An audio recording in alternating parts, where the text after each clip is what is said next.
जय जिनेंद्र. पूर्णार्घ जैन ग्रंथ वाचन वर्ग 5 भाग 58. तामिळ जैन साहित्य. कोणत्याही देशाचे साहित्य त्या देशातील जनतेच्या आचारविचाराचे तथा जीवनाचे निर्देशक असते. तामिळ साहित्य या गोष्टीला अपवादात्मक नाही.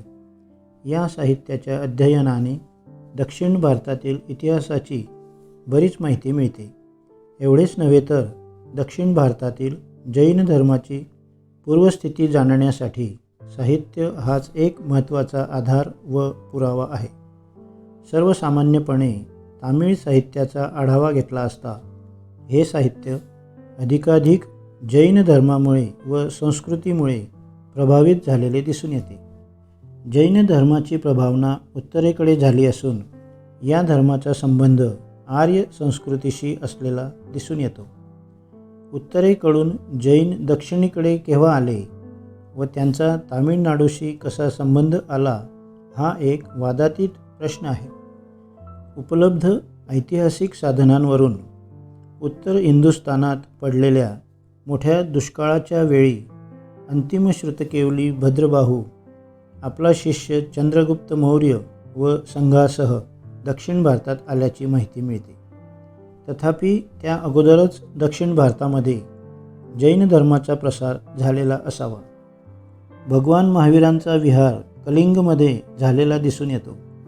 यावरून सामान्यतः कलिंगमधून जैन धर्माचा प्रसार आंध्रमध्ये व तेथून तामिळ प्रदेशात झालेला असावा. सुमारे इसवी पूर्व 4-5व्या शतकात ही घटना घडली असावी असे मानले जाते. सर्वसाधारणपणे तामिळ साहित्याचे विभाजन 3 कालामध्ये करण्यात आले आहे.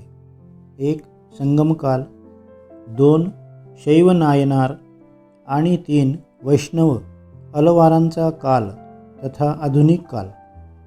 या विविध कालातील प्रकाशित साहित्यामुळे तामिळ राज्यातील जैनांच्या जीवनावर प्रकाश टाकता येतो. संगमकालाचे प्रथम, मध्य आणि अंतिम अशा 3 कालामध्ये विभाजन केले असून त्याच्या कालाविषयी व इतिहाससंबंधी मतभेद आहेत. जैन ग्रंथकारांनी प्रथमपासूनच तामिळ देशाच्या साहित्यिक विधीमध्ये भाग घेतलेला दिसून येतो.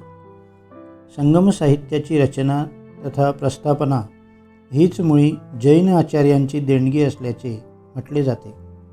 कारण जैन धर्माची साधू संस्था, संघ, गण यांच्यामध्ये प्रारंभापासूनच फार मोठी सुव्यवस्था असल्याचे दिसून येते. याच व्यवस्थेचा उपयोग जैनाचार्यांनी संगम रचनेसाठी केला असावा.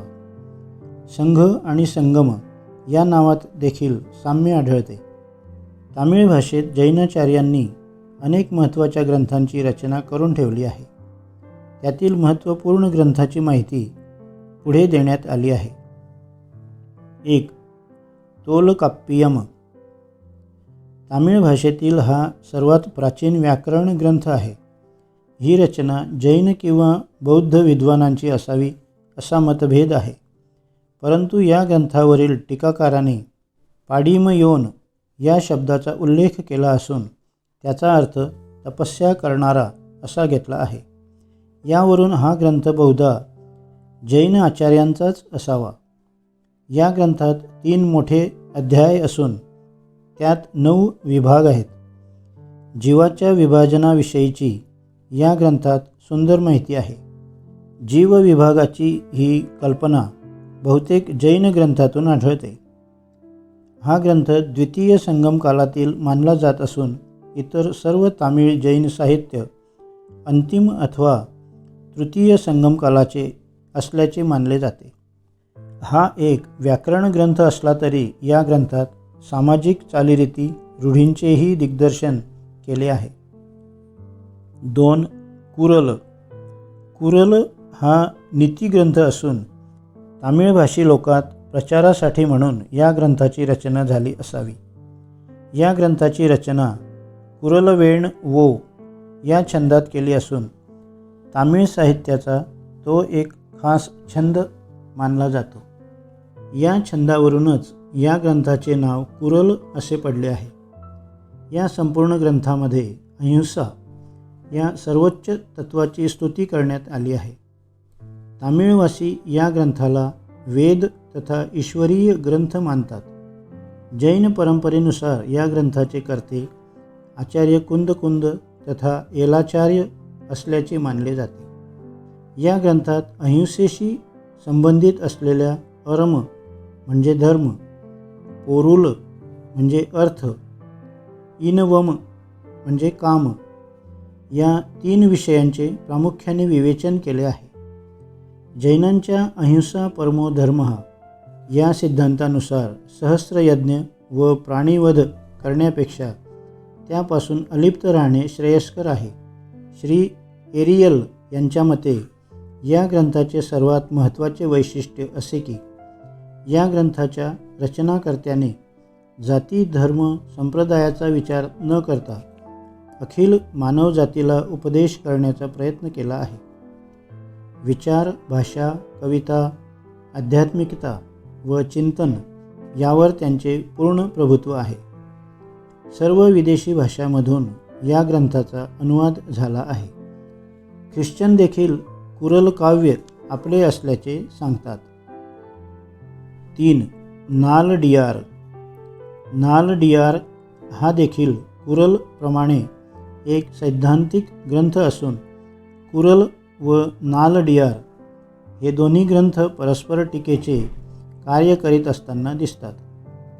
तथापि या दोन्ही ग्रंथांकडून तामिळ जनतेच्या नैतिक व सामाजिक स्थितीवर प्रकाश टाकता येतो.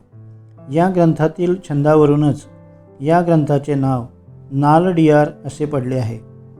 यात 40 अध्याय असून त्यात 400 पद्य आहेत. कुरल नंतर याच ग्रंथाचा क्रम लागतो. या ग्रंथात मनुष्य तृष्णेला कारणीभूत असणाऱ्या सांसारिक सुखांची अनित्यता आणि निस्सारता दाखवून संत जीवनावर विशेष जोर दिला आहे. या ग्रंथाचे रचनाकर्ते मदुरेतील जैन असावेत. या ग्रंथात सर्वोत्तम नैतिक विचारांचे संघटन केले आहे. तामिळ साहित्य परंपरेच्या माहितीसाठी कुरल आणि नाल डियार हे दोन्ही ग्रंथ अत्यंत महत्त्वाचे आहेत. 4. शिल्पाधिकारम. या ग्रंथाची रचना राजा चेर लादनाच्या कनिष्ठ लंगोबाडिगल पुत्राने केली आहे. तामिळमधला हा देखील एक उपयुक्त असा ग्रंथ आहे. या ग्रंथामध्ये पांडव राजाच्या राजधानीचे वर्णन असून पुढे कण्णकीची कथा सांगून तिच्या स्मृती मंदिराचे वर्णन केले आहे. प्रामुख्याने पुहार, मदुरा व वनजी या 3 राजधानींचे वर्णन आहे. या ग्रंथातील वर्णविषय अत्यंत हृदयस्पर्शी असून लेखकाने तो अत्यंत जिव्हाळ्याने मांडला आहे. या ग्रंथातील नायिका कण्णकी चोल राजाची राजधानी पुहारमधील एक वणिकाची कन्या असून तिचा विवाह त्याच नगरातील कोवलन या वणिकपुत्राशी झाला होता. एकदा कोवलन हा माधवी नर्तकीवर फिदा होऊन त्याने आपली सर्व संपत्ती गमावली आणि रिक्त हस्ताने घरी आला. कण्णकीने त्याची विचारपूस केली. झाल्या गोष्टीबद्दल खेद न मानता पुन्हा व्यापारासाठी त्याला उत्तेजन दिले. त्यासाठी शिल्लक राहिलेले दागिने तिने त्याला दिले. ते विकण्याचा निश्चय करून तो पांड्य राजाच्या मदुरा राजधानीत पोहोचला. वाटेत त्यांना जैन साध्वी कौंती भेटली. ती देखील त्याच्याबरोबर निघाली. आपल्या पत्नीच्या पायातील नुपूर म्हणजे शिल्पाधिकारम विकण्यासाठी कोवलन बाहेर पडला.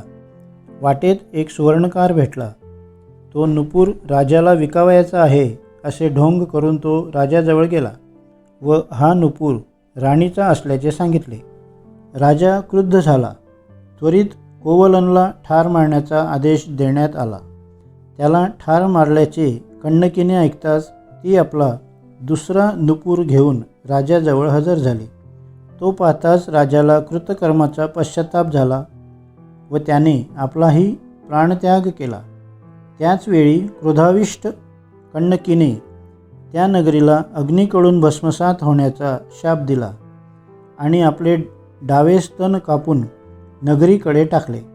नगरी जळून भस्मसात झाली. कण्णकी स्वर्गात आपल्या पतीला भेटली.